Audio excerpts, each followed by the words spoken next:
How to redirect your website in DirectAdmin. We assume you have already logged into your DirectAdmin account. Now click this Site Redirection icon.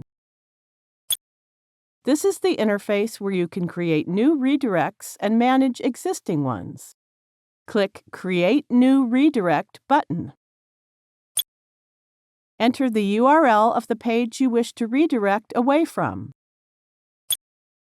Select the redirect type from the drop-down list, keeping in mind whether you want to redirect the above URL permanently or for a limited period of time. Then enter the destination URL of the page you want the visitors to be redirected to.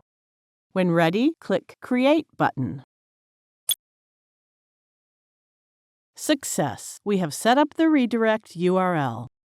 We can delete or manage this redirect from this interface. We will learn about it in other tutorials.